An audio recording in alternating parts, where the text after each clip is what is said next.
Julius Bow Unplugged. Julius Bow Julius Bow Unplugged. Julius Bow Unplugged. Hi guys, this is Julius Babaw Unplugged and welcome to my crib. Ito yung aking storage ng mga sneakers na ina-unbox natin, nire-review natin, at minsan nagagamit din natin. Pero dapat kapag may sneakers, di ba? Lagi natin paulit-ulit na sinasabi dito, gamitin ng gamitin. So this time, meron na naman tayong i-unbox at i-review na bagong basketball sneakers ng isa sa pinakamagaling na basketball player ngayon ng Golden State Warriors. Walang iba kundi si Klay Thompson. Itong sneakers na i-review natin ngayon ay ang kanyang latest release para sa Anta, ang KT6 High Mountain Water Flows. Ipinagmamalaki ng Anta na in-apply nila yung mga bagong-bagong technology na high-tech dito sa mga sneakers na ito, lalong-lalo na kapag ito'y gagamitin nyo sa loob ng court. Ang sabi nila, once na ginamit mo ito sa court, mafe-feel mo talaga yung effectiveness nitong technology at yung reliability ng sneakers. Si Klay Thompson guys, mahilig talaga yan sa mga Chinese art and Chinese principles. In fact, napakarami ho niyang fans sa China. Sikat na sikat si Klay Thompson doon.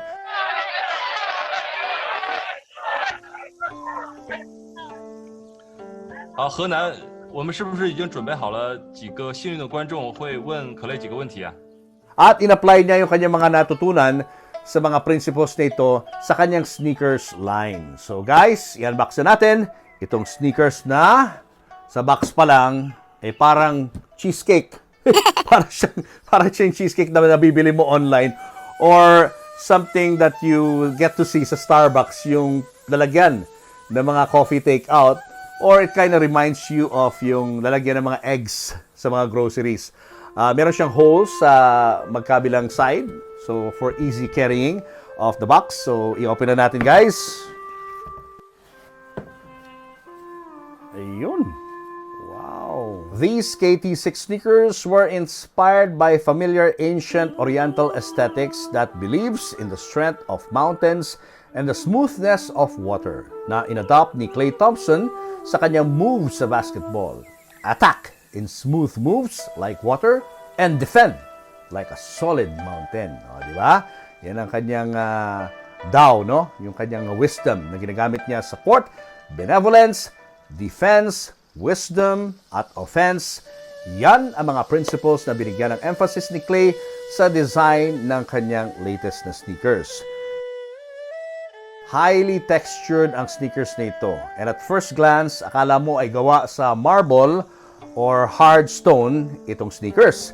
Dahil very visible itong mga images ng mountain ridges sa kanyang uppers. May mga grooves all around the sneakers to represent the smooth flow of water and stability of mountains. And this is overlapping a print of what looks like a Chinese inkwash painting in black and white. At dito sa may bandang heel part ng midsole, makikita natin ang images ng mountain ranges extending up to the lateral and medial sides of the sneakers. This design grips the heel with its Smart Sam shock absorption technology para maproteksyonan ang ankle at knee ng player from intense pressure sa loob ng court. Hindi raw kasi madedeform ang midsole na ito dahil mas resistant ito sa stress at dahil may 70% itong bounce rate. Pero kung may OC sa mga designers ng mga sneakers, palagay ko yung nag-design ito and Klay Thompson, may pagka-OC itong mga ito. Mukhang may mga hidden code sa design ng heel tab ng sneakers. So, bear with me guys sa design dahil dadaigin pa nito ang Da Vinci Code. So, makikita natin dito sa mga ridges na may mga numbers, okay? Sa layer 1, ang sabi rito ay siya ang first player in NBA history to make 500 3-pointers in the first 3 years.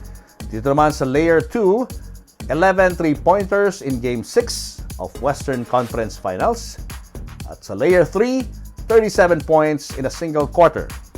Sa layer 4, 10 3-pointers in one half, 14 3-pointers in the full game, 9 3-pointers in a single quarter. At sa layer 5, 60 points in 29 minutes. Alright? So kung flexing lang guys ang pag-uusapan, mukhang may nanalo na. At yan ay walang iba, kundi si Klay Thompson. Okay, let's go to the outsole guys. Nakalagay ang 1,267. Ang meaning po niyan, ay yan ang tinakbong milya ni KT noong 2014 to 2018. Ang record ng pinakamahabang tinakbo ng isang NBA player sa kasaysayan daw ng NBA. Super high-tech din ang outsole guys. Kung akala nyo ay mga design lang ng mountain ridges yan, in-apply dito ang 3D flow hug support system para mas madaling makokontrol ng player ang kanyang running and stopping sa loob ng court. Hindi masyadong visible yung laces because there is a strap, this strap na naka-velcro para mag-provide ng stability and grip. Plus, mas sleek ang itsura niya kapag natatakpan ng strap itong mga laces. Para yung vision mo doon sa sneakers hindi na di-distract, parang smooth ang flow sa paningin. No? There are quotes written in each pair of sneakers. Dito sa right, may nakasulat na Chinese words ang ibig sabihin ay as flexible as flowing water. While on the left sneakers, ang ibig sabihin naman itong mga Chinese characters dito ay mighty as Mount Tai. Whatever that means. Yun daw po ang ibig sabihin nitong mga Chinese characters. And from the ankle support up to the innermost part ng sneakers, you can see the cushioning system na talagang super dami, no?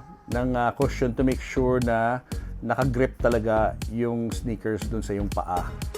At the back, you see sa mga symbols pa rin ng mga Chinese character dyan. Dito. At nakalagay dito, ayan, K, yung logo ni Klay Thompson. Guys, I'm not kidding when I tell you na napakaganda ng mga sneakers na ito at napaka-reasonable ng kanyang price. It is selling for 6,995 only. Beat that, guys, no? Alam ko na hindi masyadong hype itong sneakers na ito ng Anta. In fact, napansin nga natin na napaka-underrated na mga sneakers ng Anta. Pero when it comes to quality and design, masasabi natin na hindi ka masya-shortchange when you purchase the sneakers. At kung naghahanap ka ng mga sneakers that you can rock in court and pay your money's worth, this is it, guys. This is worth every centavos. Alright? So now I am giving away a pair of Anta sneakers. Ito yun, guys. Nakikita nyo sa inyong mga screens. But you have to answer our questions first. Okay? First question. Sino si Klay Thompson? And second question, ano ang pangalan ng sneakers na ating nireview ngayon? Okay? Just post your comments, your answers below, and we will random pick the winner sa mga next vlogs natin. And don't forget to put the city where you live and your email or your Instagram account.